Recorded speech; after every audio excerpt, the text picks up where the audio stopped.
Hey everybody, I'm CC Trubiak and welcome to CC's Vinyl Closet.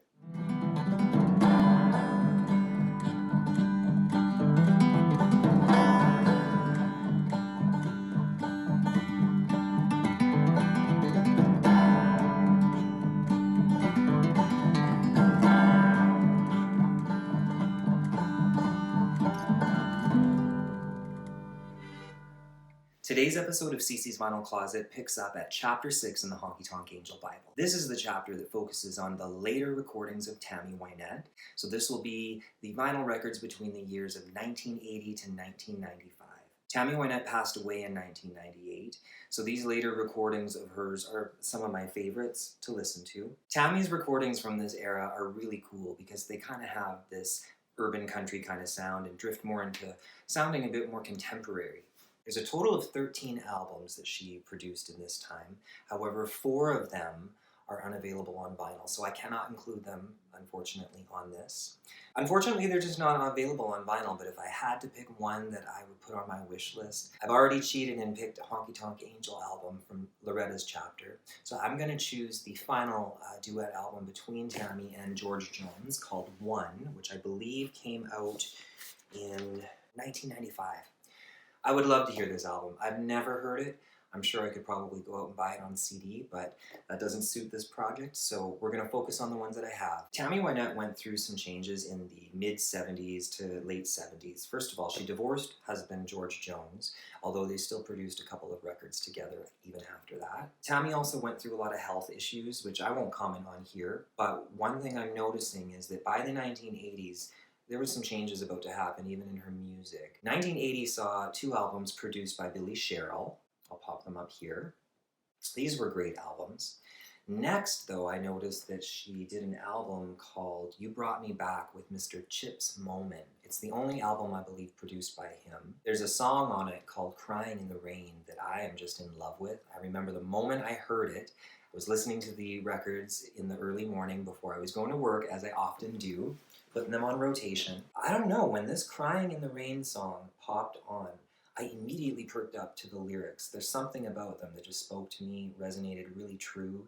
Maybe that's one of the things that I find great about Tammy Wynette is whether she was writing her songs or singing and interpreting others' songs, she could certainly connect with a lyric. I'm going to pop up the screen so you could see the lyrics that really impressed me.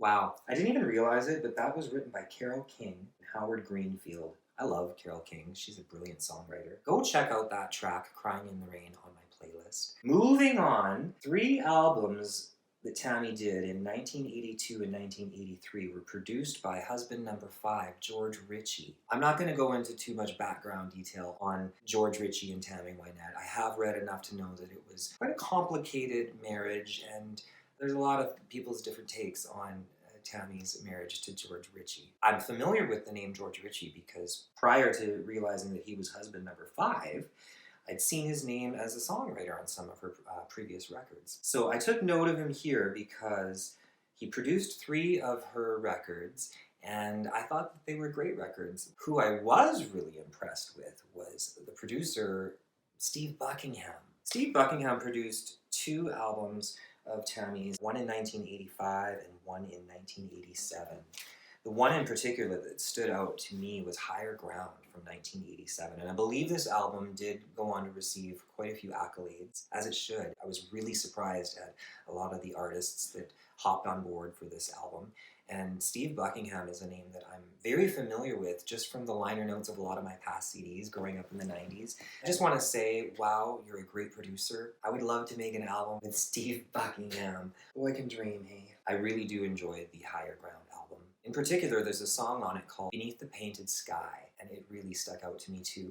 And maybe I'll play a little bit for you on my guitar right now, because I just can't seem to get it out of my head.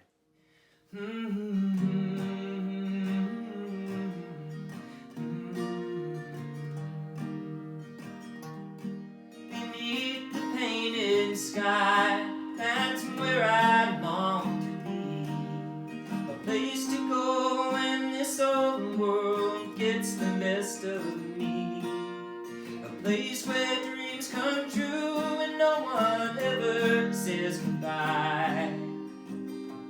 Oh, I wish that I could live again beneath the painted sky.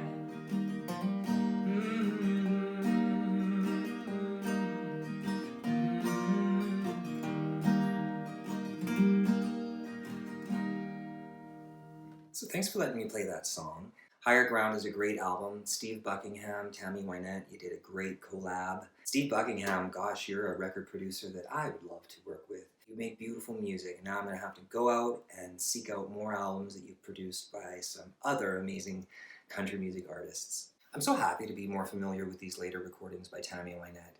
There's a maturity in her voice that's, I can certainly recognize it compared to those very first recordings in the 60s. A lot of the material on these records is beautiful, and I highly recommend that you check out my playlist for samples of more of this beautiful music. I've also got to take another moment to recognize again, as I did in the Loretta Lynn chapter, that Tammy was involved in the 1993 Honky Tonk Angels album with Dolly Parton and Loretta. And again, this is another one not available on vinyl, but I'm so familiar with it, and as I'm sure many of you are, if you're already Tammy fans. What a great album, and if there's a song I had to highlight off that album, it would be That's the Way It Could Have Been, a song written by Tammy Wynette and is also featured on another one of her albums, but I'm going to pop it up on the screen here. I was really glad to see her version of it on another album because I don't have it on the Honky Tonk Angels album. Beautiful song, another example of her ability to write.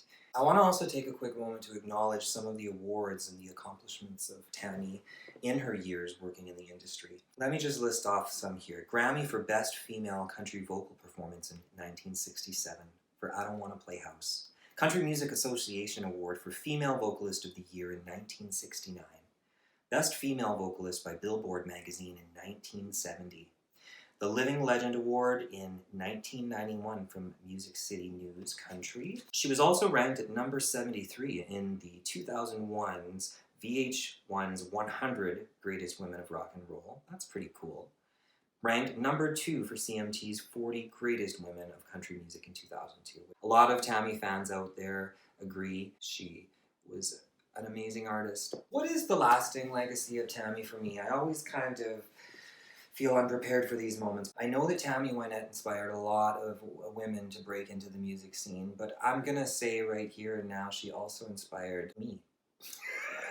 When I listen to the heartbreak and the pathos in Tammy's songs, I cannot help but feel compelled when I'm singing music.